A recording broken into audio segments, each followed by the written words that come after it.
Welcome, Earthlings! From the minds of Dylan Oltoft and Rob the Piano, we bring you Laughing on a Prayer! Hola a todos ustedes, gatos y gatatos geniales. Help me, I'm being held captive. Don't hurt me. Please, let me go. Shh. Sí, Dylan. Sí, cabrón. Okay, that is just getting a bit too sensual for my liking. And put away all that massage oil. Hello there, listeners, and welcome to Laughing on a Prayer. Are we happy to see them? What's your Happy name? to see them? Oh, we can't see anyone, can we? Because we're blind. To see them happy. Yes. Blind people doing a podcast, 2 levels of can't see them.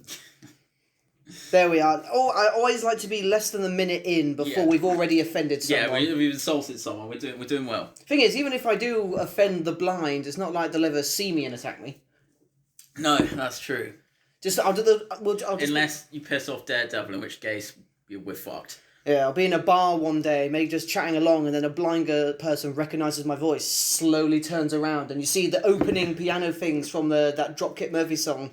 Dun dun dun dun.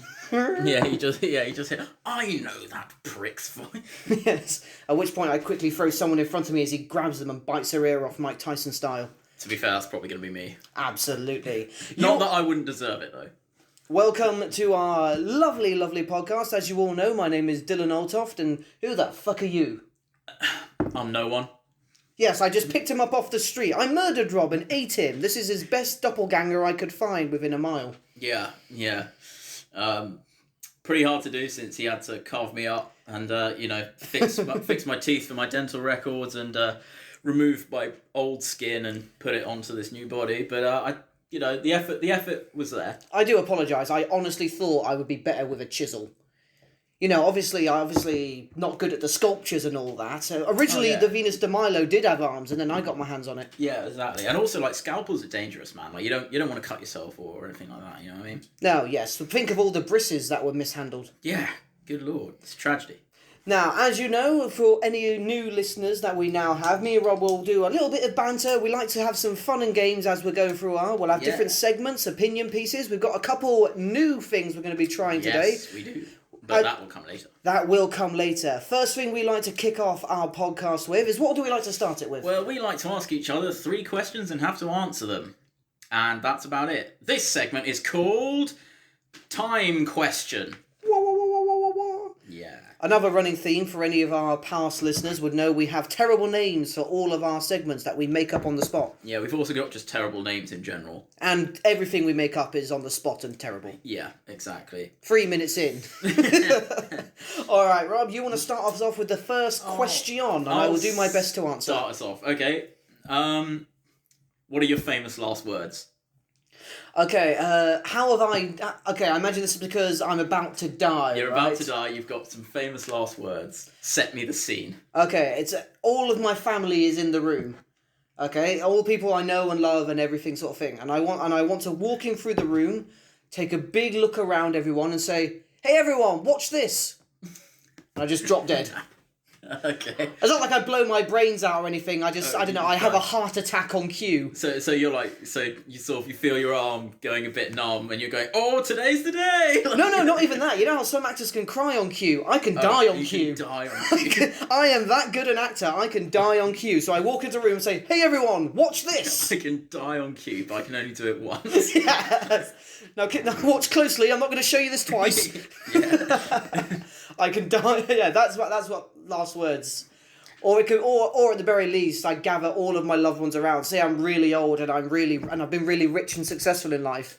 And my last words will purposely be, I have 100 million pounds in Nazi gold, and it's stashed in. And I die. At which point they go through my house is torn apart. They've cut open my body in the autopsy in case it's hidden there, like that blue bitch from The Fifth Element. And they'll never find it. Will you have actual Nazi gold, or are you just going to make them think that you have Nazi gold? You know, I might just make them think it. You know what I'll do? Yeah. I'll get a big trunk and I'll fill it with just gold painted bricks. I'll get some lead bricks and paint them gold and stack it really high. And the top layer, I'll carve some swastikas into to make them all think it's Nazi gold. It's my hidden treasure, and I've just fucked with everyone. Right. I feel like I don't really know how. I have no response to you carving swastikas into lead, pretending to make it gold. Oh, you sound just like the police. Yeah. And the Israeli intelligence services. Yeah, that was a weird Christmas day for everyone at the orphanage. Yeah, in Argentina. Yeah. Okay, that was mine. Rob! Yeah. Here is my question to you. If you could delete any colour from existence, what would it be? Oh, man. Like, say you hate seeing people in a pink shirt. You would get rid of the colour pink.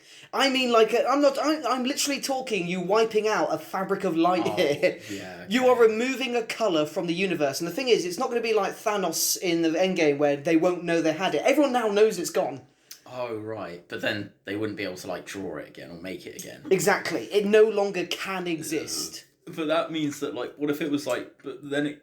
And everything that's that colour pre-existing will fade into grey. Okay. You're removing a colour. You're snapping your fingers. Oh, man, that's tricky. Beige. I'd get rid of the colour beige. Why? Because that... I think maybe... How will old people live without beige? Well, I mean, to be fair, university, our college first year, those walls were beige, and my God, they made me miserable. Are these walls beige? Yeah. Why'd you... Come on. Oh, the colour beige. To be honest, it is a reprehensible one to have. It just can't make... It's one of those medium colours that can't make up its mind or something. Yeah, it's like white, but it's sort of like, yeah, you tried, but you didn't quite get there, and yet you're still here, sort of thing. It's like someone took a piss on white. Yeah. And then it's all just meshed in. It's piss white. Yeah, piss white. Sort of like... Oh no, that's called something else. My PE teacher told me. Yes, at that certain age, all boys learn to piss white. Yeah. That is really heinous. Again, under 10 minutes, Nazis and piss white. Although it's better to piss white than cum yellow. Is that a form of dehydration, or you're eating too much lemon meringue? Or you've got a UTI. You know, like, how would you know? Because I paid attention in, sex education. Wait, and your semen can actually turn yellow? I don't fucking know. Imagine that as a byproduct, because you know that myth where if you eat so much pineapple, that ends up tasting differently. Oh, yeah. Imagine that being a byproduct. Someone's eaten like 10 pineapples because it's their first time getting laid, and the girl then thinks they're shooting out like thick lemon sauce on their when you shoot that out on pancakes. Can you imagine isn't that like with beetroot that turns your piss red or something? Yes, it does. Scaring that and the other way looks red as well. Really scaring the shit out of you. That would fucking shit me up. Pun intended there. Yeah. Right then. So sorry, I didn't even. Yeah. So beige. You destroy beige. How do you think the world's going to cope without beige? I don't think there'll be a huge amount of difference, other than the old people's homes might have like a nicer colour on their walls. No, they won't. You know, they'll just make them from beige to grey or something. They don't want them to be happy because. Who else uses the beige and all? Holy shit! How will people that get fake tan survive? Because those are usually. They won't. You'll be able to weed them out. Oh, imagine that! You Thanos click and then Trump just turns to ash because at this point he's 90% beige. I mean, he's more orange. Though. Isn't he more orange though? Donald Trump. He's a bit more orange, I guess. Oh, fair enough. I don't know. Anyway, what's my next question? Yeah. Okay. Right. You're on a desert island. Ooh. And you have 3 songs that you can play on a speaker. What are these 3 songs when you're marooned on this desert island? So I imagine this is a speaker that is somehow solar powered because it's not plugged into fucking anything, is it? It's got solar panels on the back that keep it powered, right? Yeah, it's got like an infinity battery or some shit on it. Can I take out this infinity battery and use it to power something to escape the island? I don't know, like what else would be on the island that you can stick a battery into? I don't know, a warthog's ass. Ride, Pumbaa, swim me back to shore. Because warthogs are just known for their swimming abilities, of course. Well, with an ultimate powered battery, I think that shoved up anything's arse will keep it going. To be fair, you could just chuck it in the sea and catch some fish. Or just... Again, if this battery is ultimately powered, I just wipe out all marine life. Who's to say where its reach or end? Yeah. I guess it depends where you are. Not just marine life, I would have murdered all the world's scuba divers at once. Oh, yeah. Anyway, I've got 3 songs. Just any 3 songs. Just any 3 songs. What's it? Doesn't have to be good songs. Just 3 songs. but you are stuck on this desert island, and like they're your only source of music. Oh, okay. I'll start with one I like. So for moments when I'm not feeling too good, and obviously I want to feel a little bit better, I'll need something that will really pick me up. So I'll go with. I'm gonna go with an Iron Maiden song, "Up the Irons." I'll be going with. Oh, this is a tricky one. I think I'll go with "Number of the Beast." Because that starts, the haunting monologue it starts with, and then it just starts. I left alone. Dun, dun, dun, dun, dun. I love my power ballads. Now the next song, I'll need something that'll piss me off. Like I'll need something that it's like the Red Dwarf effect. The person that Holly, the computer, brought back to keep Lister sane was the person he hated most. Because like hating someone sometimes just keeps you going. So I'll need a song I will absolutely despise just so I can be like, this song is shit, and I'm yelling at the seagulls all the problems with it. So I'll go with something really reprehensible. So I'm thinking maybe Katy Perry or Nicki Minaj.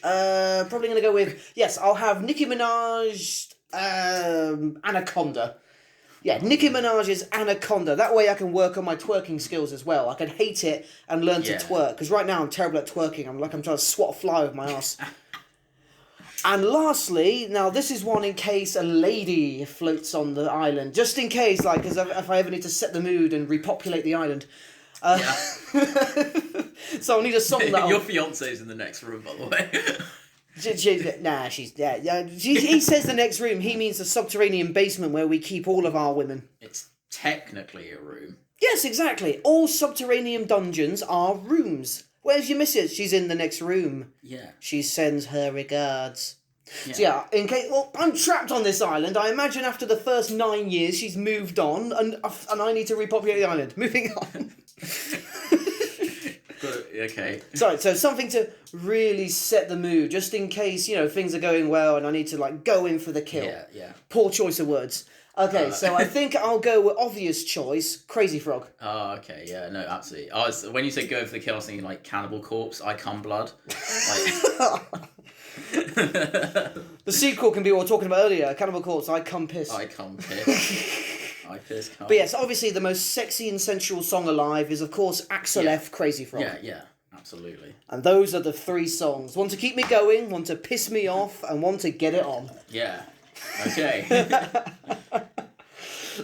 Okay, you have now... This is your question. Yeah. You have just become king of the world. Yeah. All sovereign nations have naturally bent their knee and sworn fealty to you. Naturally. What's your first decree for the world? My first decree for the world? Yes.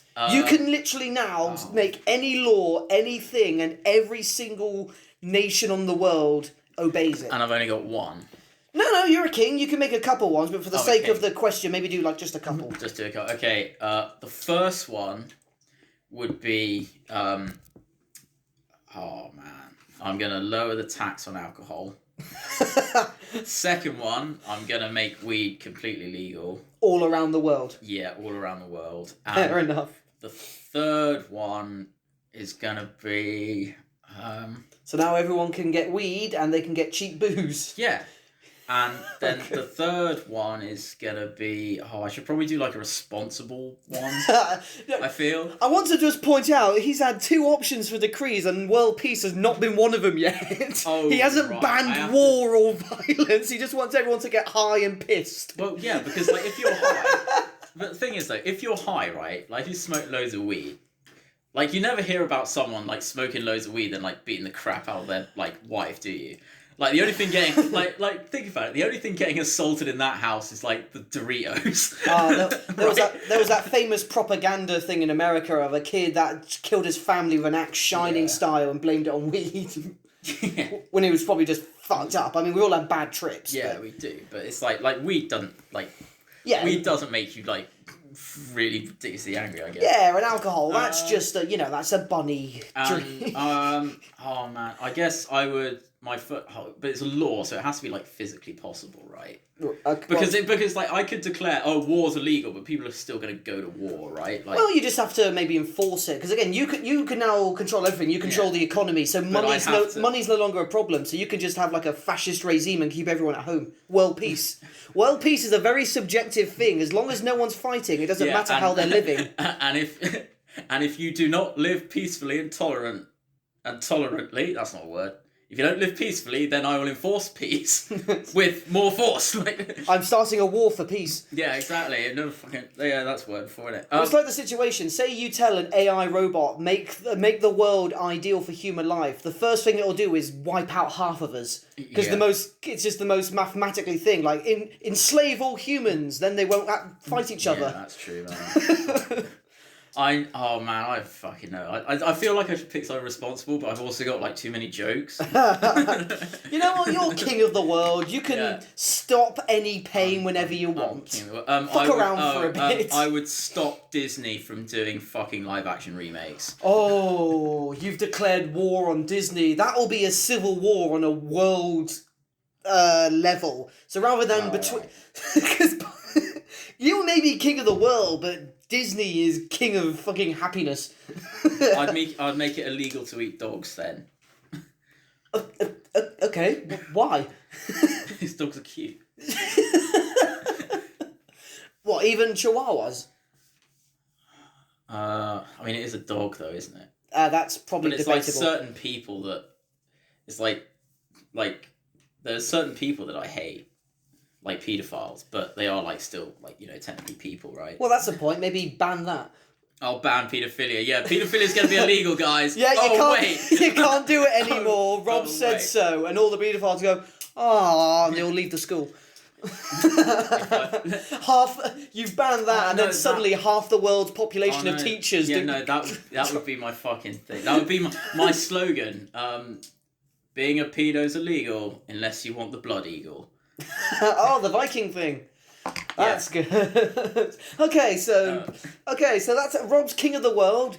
So, cheaper booze, no free weed, and no more paedophiles. Not free weed, but weed's legal everywhere. You have the power to give anything, and you're still charging for shit. Well, yeah. Not a fucking communist fuck.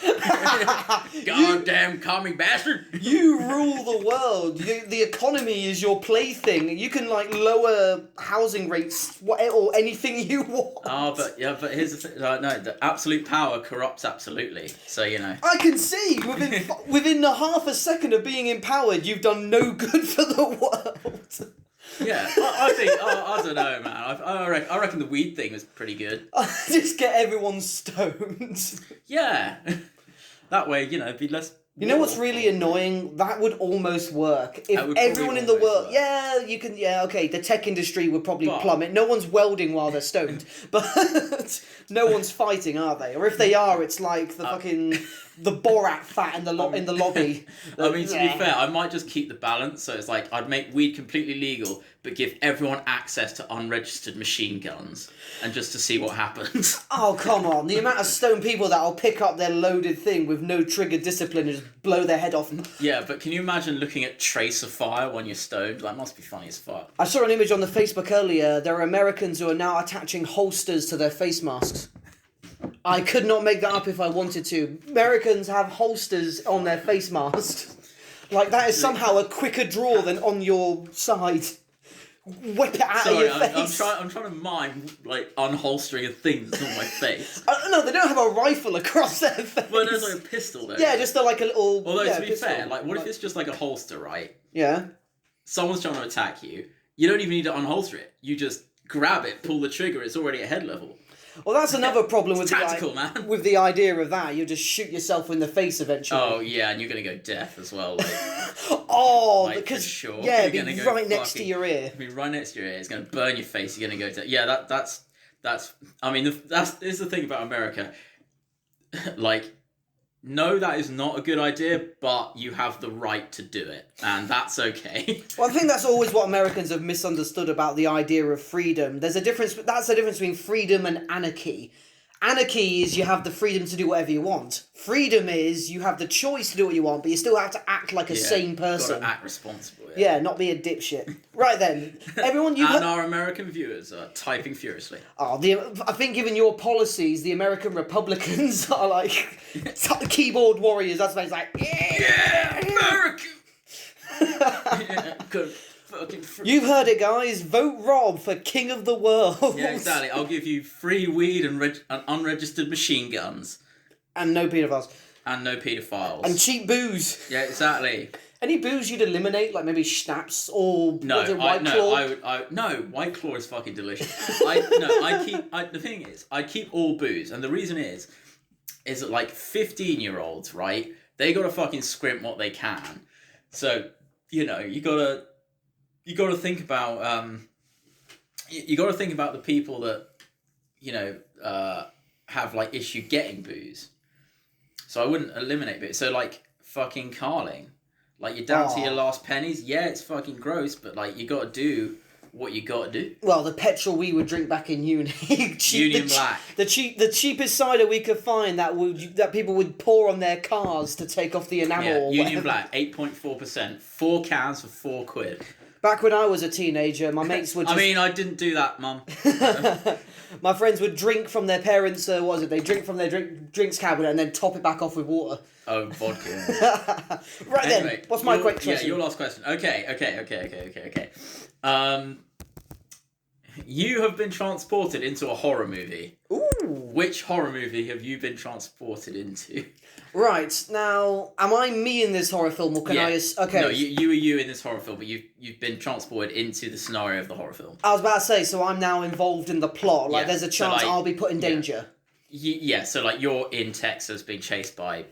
Leatherface. Yeah. Okay, my first thought is I'd be in Nightmare on Elm Street because I know how to defeat Freddy Krueger and all that sort of thing. How do you defeat Freddy Krueger? Well, basically, you have. It's like from the films The Dream Warriors, and I have seen all of the Nightmare on Elm Street films. Can you quickly synopsize the Dream Warriors for people that don't know, like me?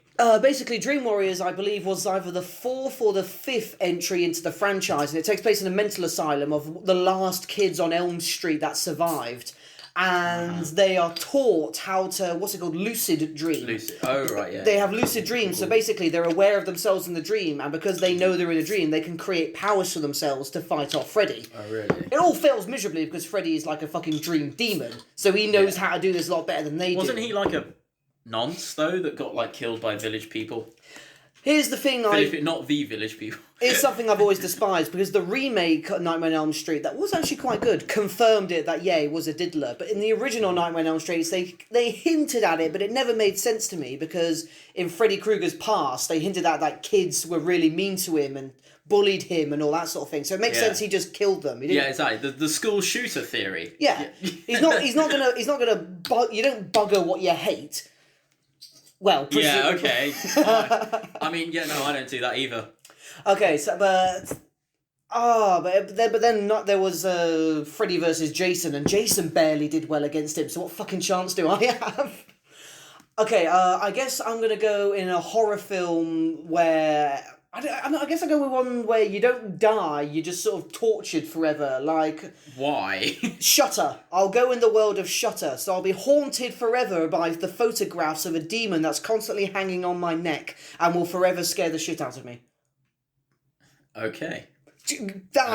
I won't die, and don't get me wrong, she's pissed off at me and she'll chase me up stairways and throw me off buildings and shit. Is she hot?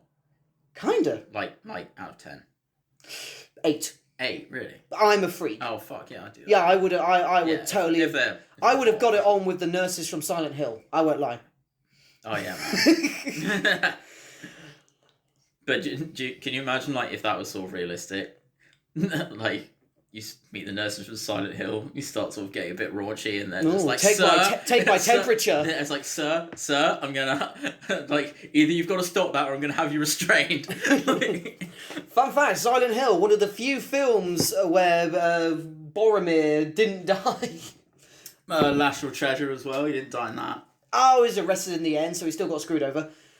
But Yeah, but he didn't die though. Oh, okay, he didn't die. Oh, well, at least we didn't see it, right?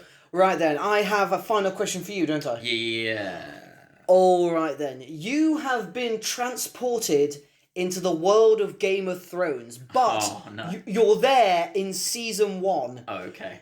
Who do you side with? Let's say you're a noble from a sort of up-and-coming house. One of the houses that is obviously pledged to the king, but you hold enough armies and sway where you're actually a sort of a semi, you're someone everyone sort of wants on your side. Oh. Whose side are you on? Is this just for season 1? No, this is carrying on all the way until the end. Fuck, man. Okay, so... But you got to remember because obviously power fluctuates all throughout the season. So you side with the Lannisters, by season 3 you might be fucked. Yeah, you might be fucked. So who do you side with? I've got like my own house and a separate army. Yeah, you got your own house, you got your own banner and all that, but obviously you're sworn to King Robert currently. Oh, I'm currently sworn to King Robert. Yeah, like it's season 1 and he's still kicking.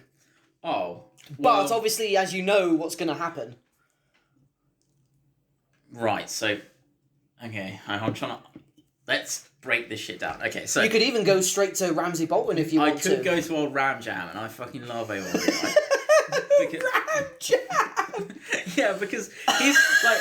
Here's the thing. He basically, like, until he died, won Game of Thrones, because he was just cool with doing what he was doing. Like, he wasn't striving to too much. He was in Winterfell. He was having a good time. Just wanted the North. Yeah, exactly. And then he got it. Also got Sophie Turner. And I don't think he wanted her. I never found. I mean, he had sex with her enough time. Oh my god, that sounds so bad. Yeah, to be honest, that was pretty. It would take a lot to make me have sex with Sophie Turner. But I know I said this in the last podcast, but isn't she one of your lot? Yeah, we don't. Or is that died? Is she blonde now? Yeah, I don't want to have sex with Tormund either, just because he's one of our lot. No, but it's like or Ingrid. But actually, Ingrid was hot. Yeah, Ingrid. Yeah, she had a nice ass. She's shit. Oh wait, no. Sophie, I think she's naturally blonde. Actually, much like Daenerys. Emilia Clarke is not actually. Wasn't it adorable when she dyed her hair for like 2 episodes? Who? Sansa. Didn't she dye her hair black for like 2 episodes and they got washed out? Yeah. Oh, she did as well. Yeah. Anyway, sorry. I'm going back to my. What house are you siding with? My house. Who are you? Okay. I'm probably gonna have to. I'm probably gonna have to stick. Not the Dornish. Not the Dornish. As much as I would fucking love to, but I'd probably have to stick with Baratheon because, like, I'd be on the side of Rob, and Rob won lots of fucking battles. But also, it's like if I had a big army and I was a lord and shit, So when he died, are you going to go to Renly or Stannis? Oh, right. So the storylines carry on. Because I was going to say, I would just march my army in and be like, Water Frey, mate, fucking try it. Just try it, mate. Come on. Granted, but remember, because of the internal politics, like eventually Cersei would have had Robert killed. Like that even if you warned him not to go hunting that day, something would have happened. So he still dies. And obviously, Renly and Stannis will eventually fight. The Clash of Kings will come. Oh, right. Are you still on that? Like, once you choose a house, you've got to stick with them. I'm going to be honest. I'd probably sit back and watch and then sort of see how it went. I would swap sides. Oh. Yeah, I'd be see how that goes for you. I'd be that fucking guy. But I'd have a big army, so I'd be alright. Again, you're not a force to be reckoned with. I'd say. Why not? Okay. Okay, so let's say out of 10, you have maybe a strong 4. A strong 4. Well, yeah, I'd say the Lannister army is, say, a 6. What even is that? And the North is, like, maybe an 8. Like, in terms of size and strength. Like, you're a good asset, but you're not going to dominate fucking Westeros. Oh, well, I'd probably go... maybe like half the Dothraki. Okay, no, I'd definitely be on Rob's side, because that way it's like, Rob, man, it's been real, you kind of messed up, you stretched too far, and... You know, that nurse was hot, for sure. So you'd be one of the people that left him after he chopped off that guy's head. But, you know, White Walkers are coming, man. You should believe your half-not brother, Jono. And I'm going to be there, and I'm going to come back, maybe feel a little bit of shame for abandoning you, but at the end of the day... I can't remember, did Jon send him a warning? Because he was about to desert to go help him and got stopped. I don't think he ever even sent a letter to Robb Stark. What about White Walkers? Yeah. No, but I'd be on Rob's side because then I can just retreat to the north. At which point you'll be confronted by the Boltons, and they'll kill you. Yeah, and I'll join them. I can't help but feel Ramsay would take your armies and then just have you fed to dogs. Well, that's alright, I like dogs. Okay, fair enough. So you've gone with you're going with the Starks. Yeah, definitely. That's also, fair. my name's Rob, so I got to stick. Part of me would personally, I would like to go with the Targaryens, but they don't get things kicking for a long time, and me pledging myself in a country where everyone hates them will get me killed. And then also, it doesn't like fucking end well anyway for you, will it? Oh yeah, I suppose. Also, like, you're. Well, Daenerys did technically win. Fucking Jon. Oh, spoiler, by the way. Yeah, but the thing is, it's like you said that they didn't take, like, you're a redhead kicking around in the desert for that long. Like, do you think you're gonna survive? Oh, that's the point. Do you think we should have joined the Wildlings? They didn't do too shabby. No. Like, hook up with Tormund. When I mean, join up with him. He's got his eyes on Brienne. Yeah. I am so pissed off that never came out of Yeah, it. No more spoilers, just in case. We really should have warned all the shit we just said. We really should have done a warning. All right. So it's been half an hour. Holy shit! So we ramble. It's been half an hour. So Dylan. Yes. As the people of We're the who will be people. watching this podcast, will see that You said there watching. is fuck yeah. We'll be listening to this podcast, or probably not by now. They might have seen that the title is something book related. Now, listeners, what I'm about to say might shock you, and you might not even believe what I have to say. But contrary to popular belief, Dylan and I actually can read and write. What? You know, with the scribbles on the pages and the looking. Oh, those symbols. Yeah, you look at that stuff and then you say, and they make noise with your mouth. They make those together symbols that when you say out loud as a sound. Yeah, with the things and the sounds and language. Christ. But Dylan and I are currently, Dylan has written a book. Currently editing a book, writing a book. I currently am also writing a book, and we thought we might, sort of hawk our literature to you fine listeners. So what is going to happen now is that we're going to explain a little bit about our books, and we're also going to read a little extract, a couple of pages from our books. Absolutely. Yeah, exactly. How does that sound? Don't care, because this is a pre-recording. I like to think they're nodding along as we said, how did you sound? Like, if you're listening right now, raise your hand. Yeah, not nodding along like... Haha, made you do that. They're nodding along much like, like we do when we pretend to listen to people. Like, yeah, no, sure. Yeah, crazy story, bro. No. Yeah, I know, right? So then, Rob, do you want to go first or shall I? Well, I opened, so I thought you might go first. Very well. So, Dylan, would you like to sort of do a quick synopsis of your book, and also a little bit of context to the bit you're gonna be reading? Absolutely. My book is referred to as, it is named Beastborn. It is a book based, it's sort of fantasy. It is about werewolves, but it does take place in our modern day reality. It's about a war between werewolves and vampires, hidden in the shadows of the world that's been taking place for centuries and centuries. Vampires rule over humanity, and werewolves are a secret underground army fighting to free humans from their enslavement. Our story takes place of a regular, ordinary human boy named Arthur Thorne when he meets up with a man who is a werewolf called Kratos Main. After saving Kratos Main's life, Kratos will invite Arthur Thorne to join him and help free the world from vampiric tyranny. All right, now take us away. Absolutely. The small section I will be reading from is about halfway through the book, but I did want to choose a section that didn't so much give away too much. So here we go. I'm reading from chapter 16. I'm gonna do my best to do a sort of a narrator voice. Like if I ever get to do a recording, put it on audible.com. So you're gonna voice the characters and everything. Like Oh, I can't do voices. Okay. Okay, here we go. Beastborn, Chapter 16. Arthur's pupils shrank to a point they had nearly gone from sight. His body froze completely for a moment. Then his shoulders heaved and his head was flung backwards while he was still clutched to the van.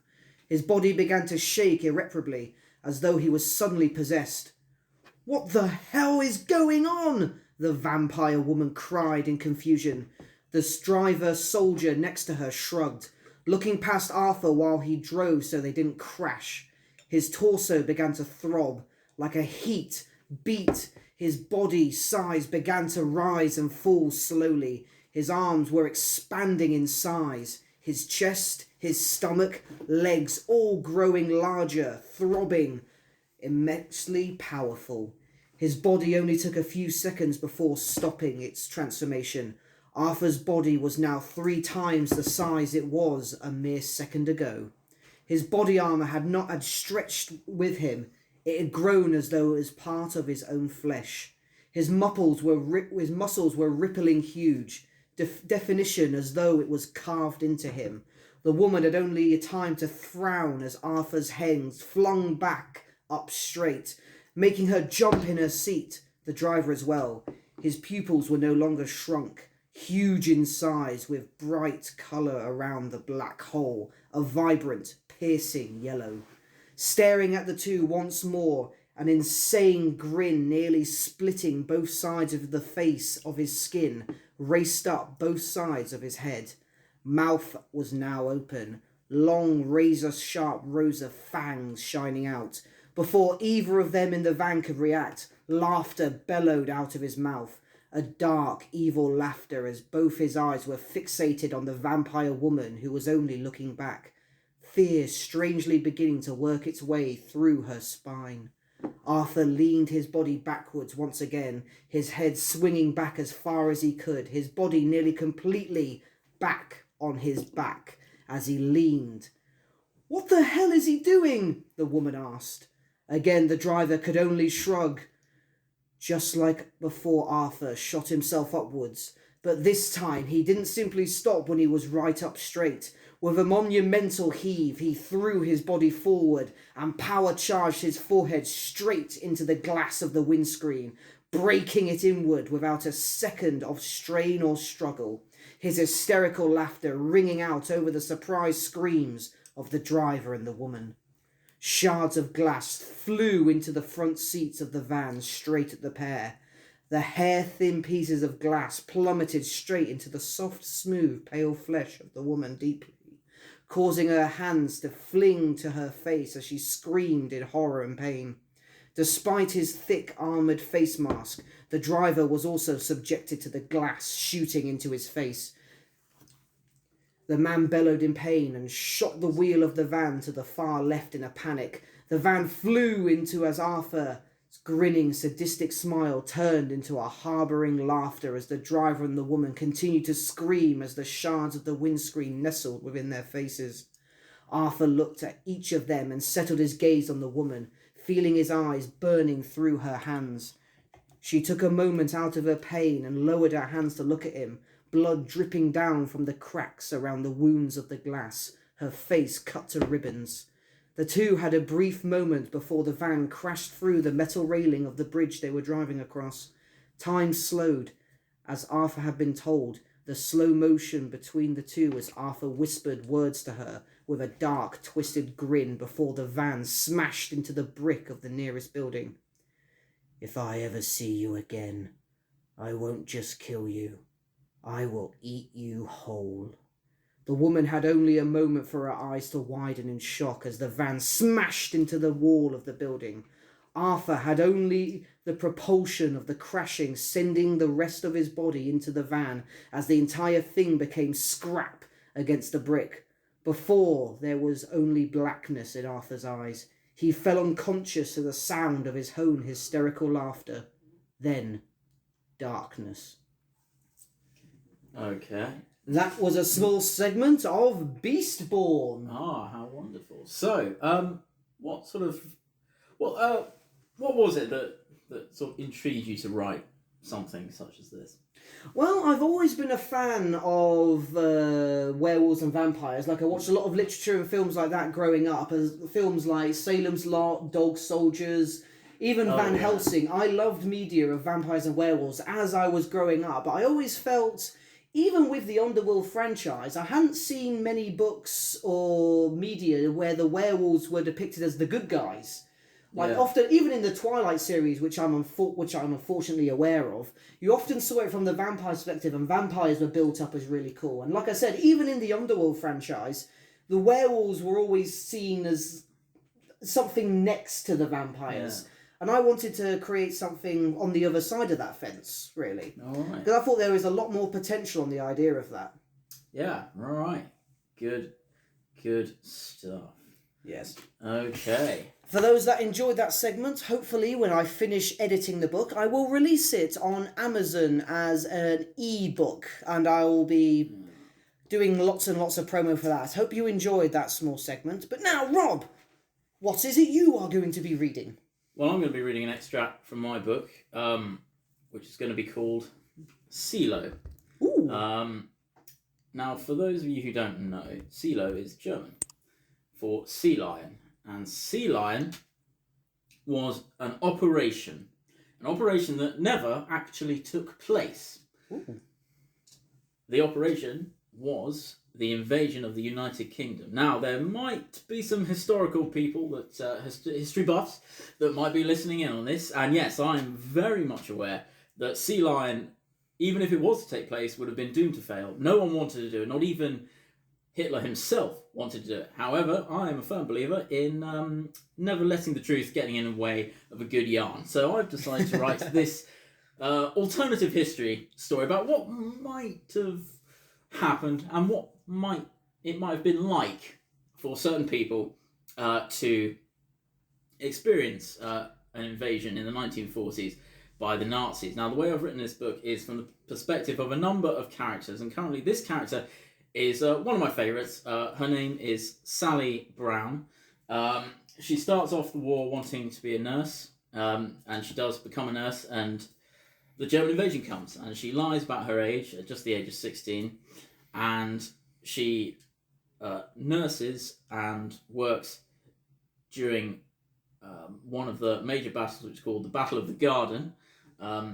Some people might know that Kent is called the Garden of Eden, and there is reports that Kent was where Sea Lion landings in Kent. Kent's the Garden of Eden. No, Garden of England even. Oh, right. Garden of England, sorry. Excuse me. Sorry. Yeah, Garden of England. Bible scholars. Yeah, where they where German invasion was going to take place, and she, the battle has ended, and during her time during the battle, Sally has been in a church. Ooh. And we're just going to have a little bit of a read. The church was eerily quiet, save for the rattle of war in the distance. For the first time, Sally actually did not know what to do. She had always been busy with the wounded and dying. She was used to being surrounded by the dead, but now she was the only one left with a pulse. Being left alone with her thoughts had often made Sally feel uncomfortable. The reality of her situation creeped its way into her head. She was alone in a battle, and her side had lost. The enemy would be bearing down any moment. The words her mother had said to her now filled her head. What was she to do against German soldiers? Lay back and think of England? Sally spied one of the bottles of rum next to one of the beds. Picking it up, she uncorked it. She had seen the dying take large gulps of the stuff to numb their pain. Sally took a large swig of the drink and immediately regretted it. The drink seared her throat, making her eyes water. For a moment she thought she was going to be sick. Despite the wretched taste, Sally felt a warm sensation fill her empty belly. She stood, sneaking a glance outside one of the shattered stained glass windows. The hill was deserted. However, Sally could see the German tanks in her mind's eye. Daring to take one more gulp of the rum, Sally lay down in her bedding corner of the church and went to sleep. Sally woke to the ground rumbling beneath her. She staggered to her feet. She could hear voices. She felt a surge of hope. Had they retaken the village? This idea was eradicated moments after, when Sally heard voices in a language she did not understand. A wave of unbridled fear broke over her. Sally felt her bottom lip begin to tremble. 1,000 terrible thoughts seemed to fill her head all at once. She thought of her mother and her sister, Victoria. Would she ever see them again? She felt stupid for having said that the Germans wouldn't come. The church doors shuddered. Someone was trying to push their way in. Sally sat down on one of the beds. The pushing became pounding as whoever was on the other side attempted to break their way in. Sally felt tears well up in her eyes, her heart beating faster and faster, the raised German voices getting louder and closer. The door flew open with a crash, causing Sally to jump. This was it. 2 German soldiers stood in the doorway. One was quite short, with spectacles. The other was tall, with a chiselled jaw. No sooner had the pair entered did they raise their hands to their faces. It had not occurred to Sally that the smell must have been overwhelming. She had got accustomed to the smell of death. The 2 men looked at her in shock. What a sight she must have been. A lone 16-year-old wearing a tattered, filthy nurse uniform, brown with blotches of blood covering the once pristine white, the red cross barely visible. The tall one began to look around. The shorter man walked towards Sally, taking care not to step on any of the dead. He knelt down in front of her, laying his rifle down. Sally didn't want to look at him. She was paralysed with fear, unable to move. The tall one said something, still looking around. The other ignored him. "You'll come with me." His English was broken, and his accent thick, but regardless, his tone was soft. He stood up, offering Sally his hand. Sally forced herself to look up at the man, and was taken aback to see he had a kind look on his face. Almost pitying. He didn't mean her harm, at least, not yet. Not that she had a choice whether to go or not. The man escorted Sally out with his hand on her shoulder. As she walked out, Sally welcomed fresh air into her lungs, squinting, trying to adjust her eyes to the sun. Groups of German soldiers hurried about. Weaponry and equipment lay in piles. Sally was relieved to see a huddle of men in British khaki sitting on the ground. She was led over to them. "You sit," the soldier said. "Weber, komm mit mir," the taller soldier said. Sally then felt a hand strike her on the behind. Weber rounded on his comrade and said something in an angry tone. Sally could not understand a word, but by the way he spoke, she could tell Weber was reprimanding him. His friend laughed and walked off, lighting a cigarette. "Sorry, he is a child," Weber muttered. "You're safe now. Now you sit." With that, he turned and walked away. "Well, look who it is," a familiar voice said. It was Sam. He looked completely dishevelled, messy hair and a filthy face, his uniform ripped in several places. Next to him sat John and David in an equal state of dishevelment. Sally could not contain her feelings. She beamed at them and sat down right next to them. "You look terrible," she said. It was the only thing she could think of. "Not half as bad as you smell," Sam replied. "You smell like..." He paused, as if trying to find the words. "Were you going to say death?" Sally asked. "I was. Then I realised that's why." "Are you hurt?" Sam said. Sally shook her head. "No." "Are you?" "Just my pride." The sun was going down by the time the Germans started to pay attention to them. A young German officer approached, flanked by 2 men. He spoke to another man to his side. After nodding his head, the man stepped forward and addressed them in English. "We have need of stretcher bearers. You will be treated fairly and with respect." He said these words as if reciting a script. The officer gazed over the group. Some glances of defiance were returned. "You will be given food and shelter." Nobody said anything. "Stand up, if you please." The officer's eyes rested on Sally. He spoke once again to his interpreter. "Nurse," the interpreter addressed Sally directly. "We have wounded men, and are in need of your skills." Instinctively, Sally stood up, having been so used to being constantly addressed as nurse over the past few weeks. Seeing this, Sam also stood next to her. The rest of the group followed.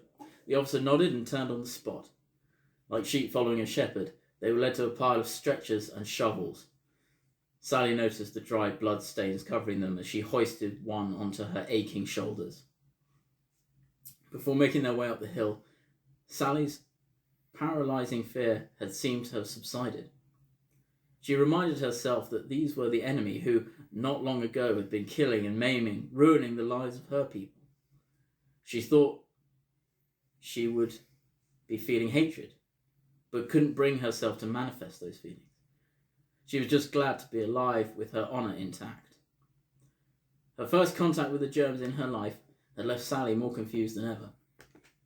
The trees that had once covered the hill had been blasted into smithereens, splintered stumps jutted out of the ground, dirt replaced where green grass had once grown. The sickly, familiar stench of death and cordite wafted its way on the wind.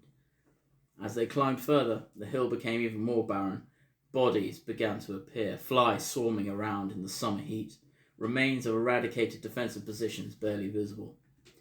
Reaching the top, the officer turned around and addressed his interpreter once again. "You may dig one grave and bury your dead, and pay your respects." The orders were clear. Bury their dead. Half of the group were tasked with digging, the other half with the much less savoury task of retrieving the soon-to-be residents of the earth. Tired and grumpy German soldiers guarded them as they scoured the hill. A few weeks ago, scenes like this had appalled Sally. Now she felt indifferent. The realization came as she placed a dismembered arm on a nearby stretcher. The sun was setting, turning the sky dark orange. Sally felt a twinge of resentment to see that the digging party had dug one large grave. Sally wondered if people would remember them. After a short, lackluster ceremony, they were ordered to once again sit on the ground. Sally's eyelids were becoming heavy when she became aware of the sounds of loud conversation in German. It was getting closer and sounded like arguing. A group of men loomed into view. From what Sally had experienced of the Germans so far, was that if it weren't for the uniforms and the language, they could be anyone. Sally thought back to Weber with his round spectacles and slightly rotund physique. She could picture him sitting behind a desk at a bank or a shop centre. These men, who were now approaching with purpose, were different. They were tall with an athletic build. Their uniform too was different. Instead of grey, they were wearing green and brown camouflage. Sally noticed that what looked like two lightning bolts on their helmets. They looked rough, all of them supporting stubble. One of them led from the middle, clearly the leader. They marched right up to the group, and he immediately shouted to the guards. At first they looked apprehensive, until he repeated himself, and then they turned and left without question. The tall man towered over them before speaking. "Some of your comrades have decided to fight, in despite of their hopeless efforts. We need information on their positions, numbers, and capabilities." His English was perfect. His accent too was different from what Sally had heard so far. No one said anything. The man gestured and pointed to Sam. Two of his soldiers grabbed him as the German commander pulled out a map from his jacket. Unfolding it, he held it in front of Sam's face. "Show me," he demanded. "You can stick that map up your arse," Sam retorted. The German blinked and sighed. Then he unholstered his pistol on his belt and shot Sam point blank between the eyes. Sam dropped to the ground like a rag doll, quivering as his body came to terms with what had just happened. Sally couldn't help herself. She wanted to scream out, but all she could muster was a high-pitched squeal. The German turned his head like a hawk. He spotted Sally, once again motioning to his men to grab her. John and David sprung to their feet, forming a barrier between them. "Don't you touch her, you cruel blighter," John said through his gritted teeth. One of the Germans spat on the ground before smashing his rifle butt into John's ribs. David received similar treatment. They both grabbed Sally hard by her aching arms, forcing her to kneel, facing the other prisoners. She then felt the hard muzzle of the pistol against the back of her head. The overwhelming fear took hold of her again. This was it. She was about to be shot. And I'm going to leave it there. Ooh, a powerful ending. Stephen King can suck your dick. Richard Bachman as well. Now, a few questions, if you don't mind. Of course, I don't mind questions. Been answering questions all night. If you don't mind, just curious, why did this story stand out particular to you to adapt into a piece of historic fiction? Well, I've always been a fan of the sort of what-if scenario. Thinking about what if, kind of, what would have happened? What would it have been like? And also, I feel writing historical stories. So when you write stories about, say, World War II, or any piece of history, you have to conform to the history.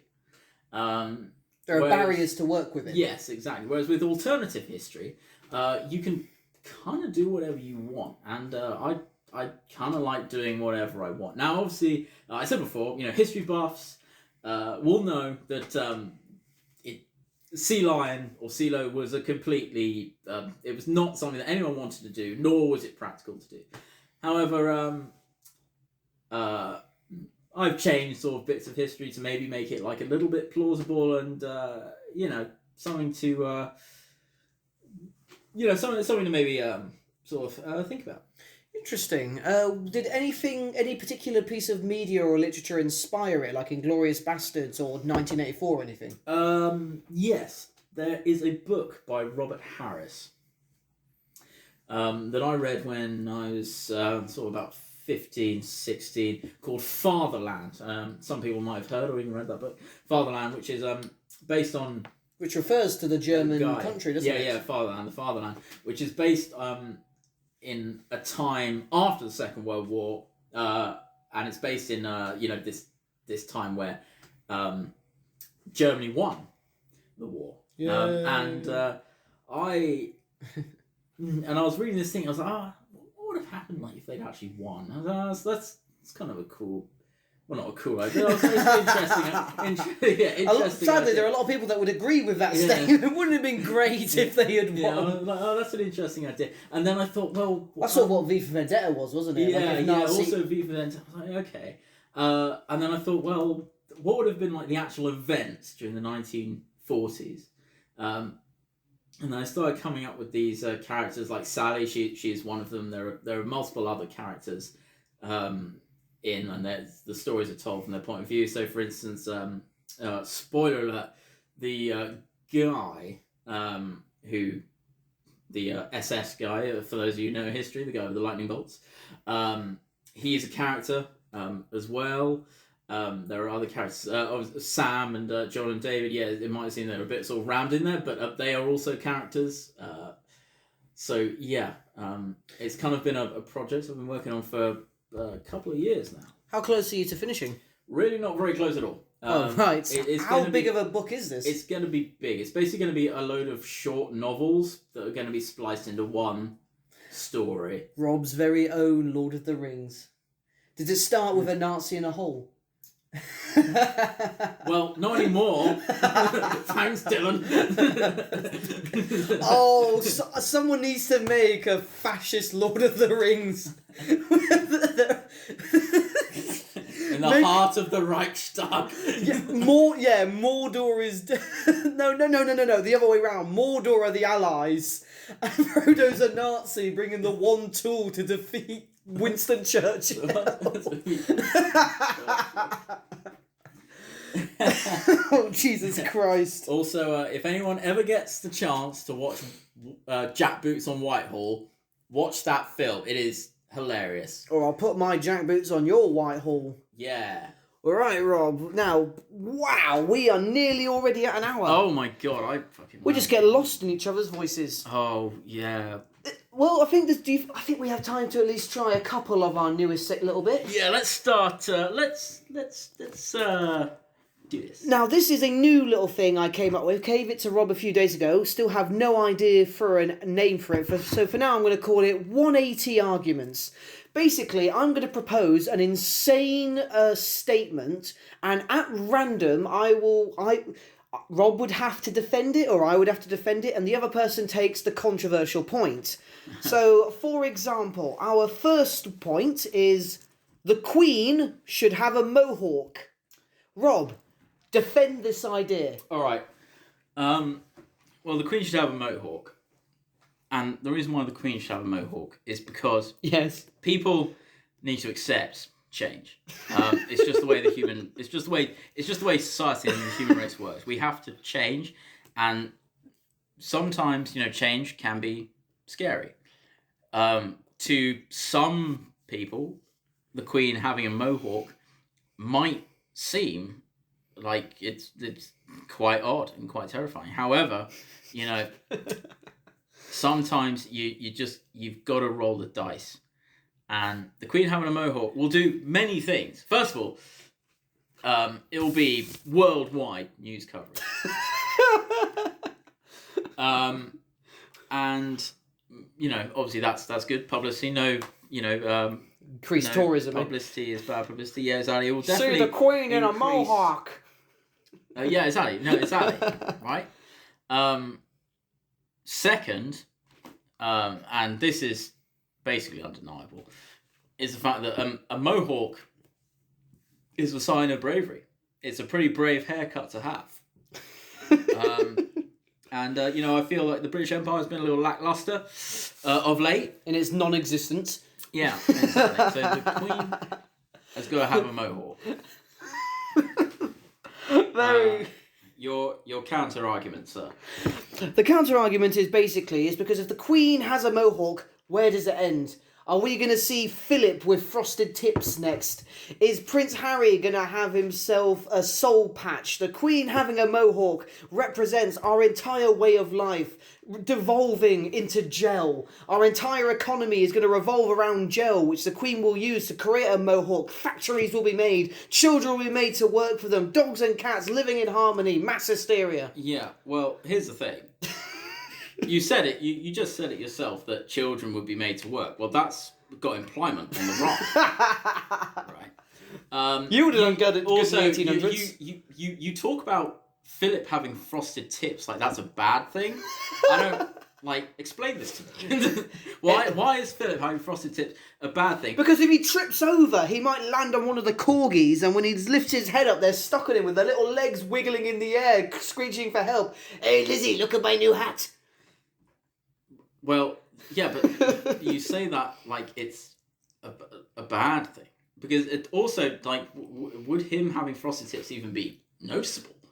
By the way... His hair's pretty white as it is. I never did specify that she has a mohawk on her head. No, you wouldn't, though, would you? But, irregardless... Oh, God. My point still stands. You didn't...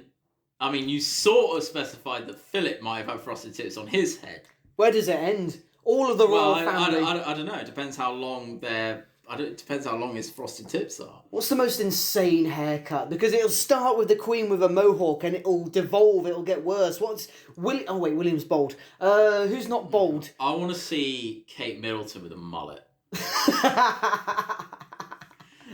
But not just a mullet, like one of those permanent mullets. There were monks that have Joe Exotic. No, maybe there are monks that have a mullet, but they completely shave the top of their head, so they just have hair on the back that's going all the way down. Yeah. I want one of those mullets. Get bitch, Meghan Markle. That's it. We should have the royal family represent a single decade. The Queen with the mohawk is the 80s. The mullet is clearly the hair of the 90s. And the rednecks. What would be the 2000s? Philip with the frosted tips. The cowlick, man. It's the cowlick, The cowlick? Yeah, it's like you gel it up in the front. You got a big horn in the front. What, is that the Jedward thing? It's sort of, but not quite as extreme as Jedward. Are they still alive? Busted. Busted? They all had cowlicks. Oh, fucking hell. It's like you gel up the front of your hair, so you sort of got a peak, like a wave. It looks like a kind of wave. Right. Like a surfer wave. I will concede. Fair enough. The Queen should have a mohawk. Listeners, if any of you have any ideas about any feelings, feel free to let us know in the comments if you think the Queen should have a mohawk. Although, to be fair, after this, I doubt people have feelings left. Right, we'll finish off on one more. I have a list here, and Rob, feel free to pick any one of your favourites of that list. By the way, if anyone did enjoy our lovely citations, let us know in the comments. Anything you'd like at all. And if you didn't like our citations, then tough. That's That's okay, but don't tell us we're not interested. Okay, here's my thing, man. Right. So like, I feel quite strongly about this, to be fair. No, of course. All statues secretly have dwarves inside them. And is you asking me to be for this, or would you like to support this? That's a statement. All dwarves are hidden inside statues, and there's We've just lost Peter Dinklage. very little. We're not all. Oh, wait, maybe he is. We don't know. I haven't seen him since Game of Thrones ended. Yeah, exactly. Maybe they just let him out. I don't fucking know. Every time they need a new Adam Sandler film, they'll put him in it. Yeah, exactly. Or Marvel. So like he Marvel? he was the fucking. Funnily enough, the dwarf, the massive fucking dwarf in Infinity War, that had to reforge the thing. Stormbreaker. I wonder if that's good for their community, that it was a giant dwarf. Not giant. Okay, so are you asking me to explain how this works, or? No, you. Yeah. Very well. Basically, how it works is stonemasons they all secretly hate dwarfs, because for years and years and years and years, stonemasons and architects have been building buildings as high as they can. Massive castles, massive towers, massive spaceships, all that sort of thing. They've been building as high as they can. And then fucking dwarfs come along, as if they were a relatively new concept, and they saw them as an affront. They're like, look at my work that basks up into the skies. Yeah, just to clarify, we're talking about these people. We don't feel like this about dwarves at all. Not at all. We love dwarves. They're exactly the right height and where they need to be. Right. I didn't say what for. Get your mind out the gutter. I never said that you did. I'm just laughing at how quickly we're losing communities. Oh, can I quickly make a very distasteful joke? Yes, absolutely. Once again, this is only because of when they were popular. We love dwarves. We're a fucking nearly an hour and 10 minutes into this. No one's listening. Like, if you read the disclaimer, all right, and you're still listening, and you got your feelings hurt, it's your own fault. Rob, what do you call a merry-go-round that's only for dwarfs? Midget spinner. Oh, fuck. But there's a difference between a midget and a dwarf, man. Come on. I thought midget was just the derogatory term for dwarfs. I thought they prefer like little people or dwarfs. A midget and a dwarf. Like a dwarf. Like a midget is just like someone who's really fucking short, and a dwarf is actually... There was a difference between a midget and a dwarf. Fair enough. I must imagine elevator rides are much more different for dwarfs than they are for us. Anyway, so what they decided to do, they decided to put all dwarfs inside the statues. The Doctor Who episode tried to tell you, but you ignored it. It was the ghosts of dwarfs that possess statues and send you back through time, and they do that to stop the stonemasons from doing it. But you didn't listen, and now all of the statues have dwarfs. Plus, there's a difference. Most statues that people call gargoyles are actually called grotesques. It's not a gargoyle unless water is coming out of it. Boom! Damn, man, you're fucking educating people. Damn. That is actually true. Unless there's water coming out of it, it's a grotesque. Gargoyle, it has to have water coming out. Like the Notre Dame that had the hot lead falling out of it. That was a gargoyle. Really? Yep. So the three gargoyles in Hunchback weren't actually gargoyles. Well, there's actually a theory, and personally I enjoy this theory because I hated them in that film, that the gargoyles never were actually alive. It was all Quasimodo's mind because he's isolated, so he imagines them being alive. Yeah, but they're not actually like gargoyles, because they don't. Yeah, no, they would be grotesques. Oh, really? Huh. Yes. That's interesting. Nice. Do you have a counter of why dwarfs are not inside statues? Yeah, I do. It's because that idea is fucking stupid. Why is that? Why do you struggle to believe stonemasons hate dwarfs? Because... got nothing. I'll tell you why. Anytime. Because there are countless statues that have been destroyed. Citation needed. History. No, do you know what, actually? I tried to build a case, but I can't. There are definitely dwarves in statues. Now, these dwarves might not necessarily be alive. You know, they're probably dead, because, statues are kind of old.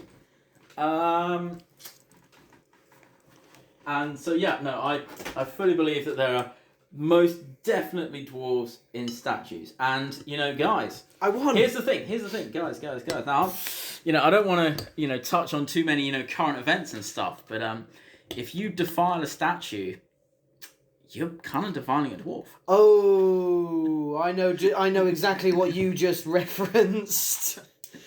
Now imagine if a dwarf of a certain minority had been in that statue. Yeah. Think of the fucking metaphor for that. That is performance art on a different level. Yeah, can you imagine like a redneck dwarf? Like a redneck dwarf that's been put inside a statue of Rosa Parks. Oh, fuck. That is what... Oh, my God. I hope there are statues of her. I genuinely do. There might be in certain communities, and there should be. There's Martin Luther King statues, aren't there? I definitely feel like safer saying heinous shit like towards the end of the podcast because I think people would like cut off. Someone that's gotten an hour to 10, if you're actually at this point, I love you. Yeah. I just love you. Yeah. And you're probably asleep, but we love you. Oh, they're asleep. Go into your office with a handgun tomorrow. Go into your office with a handgun tomorrow. Anything you want to say into our listeners' subconscious, Rob? Yeah, so like... Oh, fuck. Go into an office with a handgun tomorrow. Ooh. That's like, what do they call that? ASMR? That really, like, slow, Aloysius sort of way of, like, you're really... ASMR. It's something that's really popular on YouTube. I can't remember exactly. Basically, you put a microphone really close to your mouth and you like you slap your chops, you lick your lips, and you say things really emphatically. You lick your lips? Like you make all these bodily sounds and all that sort of thing that really echoes out in the microphone. It's fucked up that people like it. It's like these sounds. No, you don't like fart or something like you go like.